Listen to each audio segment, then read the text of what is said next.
welcome back for another video. Today we're going to be talking about this winged lion and the books that it holds.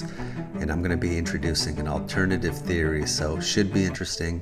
Let's get into it. Now, this winged lion actually is linked to Saint Mark and the city of Venice, as well as the Republic of Venice. So you can find these winged lions in different cities all around the Adriatic Sea, including Venice, and its appearance varies greatly actually depending on what city you're in. I want to get back to this legend of Saint Mark in the Venetian lagoon before I start talking about the winged lion and the books, because there is this vision that is a legend actually that links Saint Mark to Venice and to the winged lion itself. This legend revolves around the belief that Saint Mark the evangelist had a vision in the Venetian lagoon prophesying that his body's eventual rest and veneration would be in Venice.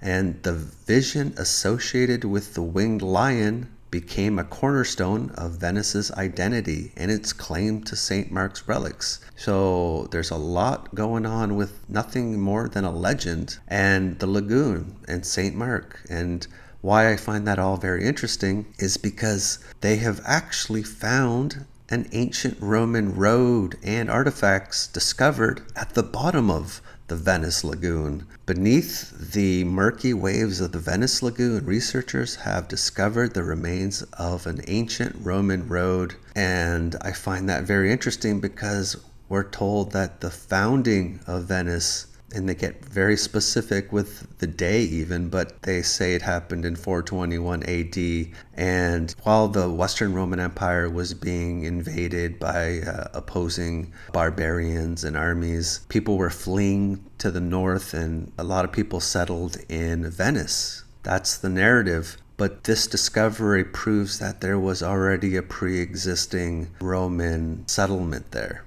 So this whole date of its founding, I believe, is completely incorrect.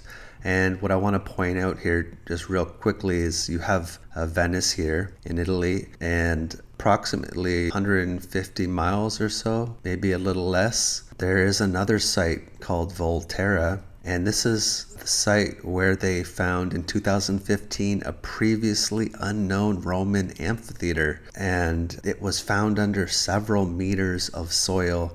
And this is, I believe, at 1,000 feet or so of elevation above sea level. So it's not in some low-lying area, but it was completely unknown, buried, and it was found below the town cemetery. So I think the same event, and I believe there was an apocalyptic event that took out the Roman Empire, but that same event that buried this site, I believe, is the same event that caused this Roman road to sink to the bottom of the lagoon. And I think we're looking at the same event that affected both sites as well as a lot of other locations. But that all is linked to the lagoon as well, this buried Roman road and potentially settlement. So I find that very interesting. But getting back to these books, a lot of them do actually have this Latin phrase that is written on them or in them, and it translates to "Peace be with you, Mark my evangelist." So that is a good indicator that, okay, yeah, they are linked to Saint Mark. And what I should mention is it is believed that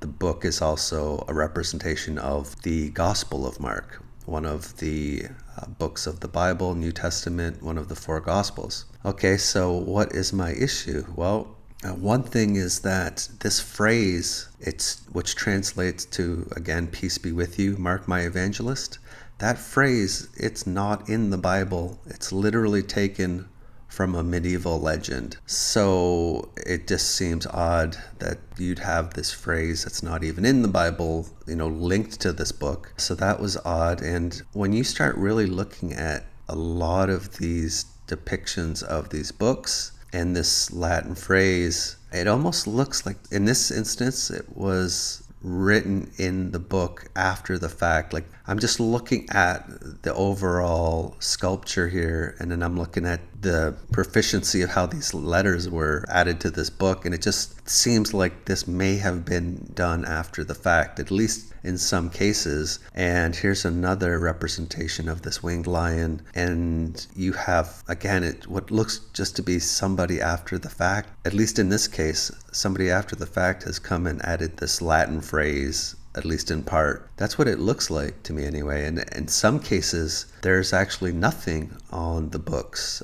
This is a Venetian lion in Croatia, actually. And again, the appearance of a lot of these winged lions, it varies greatly. And in other instances, there's something completely different written in the book or on the book. And this is another example from Venice Museum. But this Latin inscription translates to, in this particular case, it translates to, "In this sign you shall conquer," or "By this sign you shall conquer." And there's even a painting from, I believe, 1415, and we're told it depicts, of course, this winged lion, which is a symbol of Saint Mark the Evangelist in Venice. But this particular inscription, it translates to, "Leave your hatred, envy, and grudges outside, and here we shall punish the deeds measured on the scales of truth." So again, something completely different. So there's a lot going on with these books, in my opinion, and maybe this narrative has been hijacked,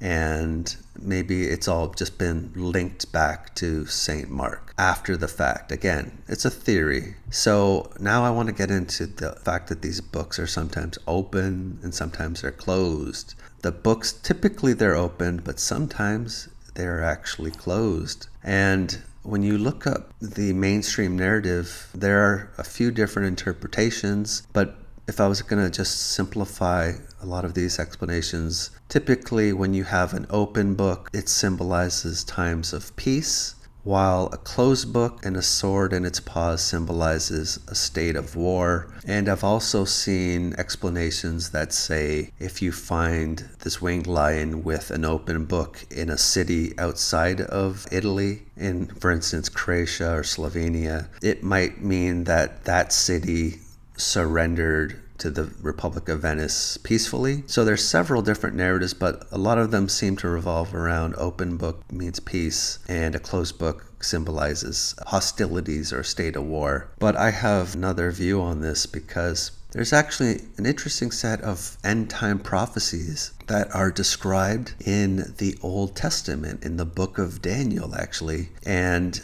Daniel has these visions where he sees some of the events of the end times, but he sees these four beasts or animals, and I believe it's the first animal or beast that he sees, and it's described as mostly being like a lion but with eagle's wings. And later on in the book of Daniel, after these prophecies, visions are given to Daniel, God instructs him to shut up the words and seal the book until the time of the end. So there's direction to seal or close this book in these prophecies. And you had this link to a lion with eagle's wings. Now, I found that very interesting. But if we also look to the last book of the Bible in the New Testament, in Revelation, the book of Revelation, chapter 22, verse 10, it states that there's instruction given to not seal up the words of the prophecy of this book, for the time is near. So again, we're still talking about end time prophecies, and this time we're talking about making sure that this book stays open. Do not seal the book. So in both instances, we're talking about these end times prophecies and opening the book, making sure the book stays open, or making sure the book stays sealed. So I found that very interesting, because I think it potentially relates to some of what we're seeing here, and maybe this whole meaning and narrative has been co-opted after the fact. And I should mention, by the way, that this Republic of Venice, we're told anyway that it existed for over a millennium, 1,000 years, and I don't necessarily trust all these dates, but we are also told that it ultimately fell to Napoleon Bonaparte's French army in 1797. So there's a lot going on with this Republic of Venice and these books, in my opinion. And again, why would they lie? Why would they co-opt potentially whatever was really happening? They lie to us all the time. And again, in previous videos, I talk about this. What we're told is a crowned salamander, which just so happens to bear a lot of resemblance to a dragon, actually. But it's linked to this King Francis I, and we're told it's a mythological salamander, but looks actually like a dragon. So I think we're being deceived here, and I think we're also being deceived potentially, right? It's a theory, but I think we're being deceived with what these books represent potentially in this winged lion, even in the connection to St. Mark even. Maybe it's all been done after the fact, but I wanted to show you some more of these winged lions in different cities and countries. This is from Slovenia. Again, a lot of variance in how the winged lion appears. Again, in Slovenia, this is associated with the cathedral there, and this is an island in Croatia, Korčula, and this particular one looks very menacing. And again, this is another one in Korčula on top of this column, and I'm gonna just zoom in on this a little bit more, and just really unique looking here. And again, this is a museum in Korčula, again, Croatia, and also another one. This is I believe a city gate, and you can observe this is also in Korčula. And another city in Croatia, Zadar, and here you have your winged lion with the books once again. So yeah, I found it really interesting. I became intrigued by the fact that you have this winged lion in these open and closed books, because I'm just aware that these end time prophecies exist, and there's references to a winged lion and sealing and opening of these books. So I just wanted to kind of add this to the discussion and bring it up here, but I think that's about all I got for you for today. I do want to give a big shout out to my channel members. Thank you for all your help and support. Greatly appreciated. As well as my patrons. Thank you as well for all of your support. It is also greatly appreciated. So with that being said, until next time, take care.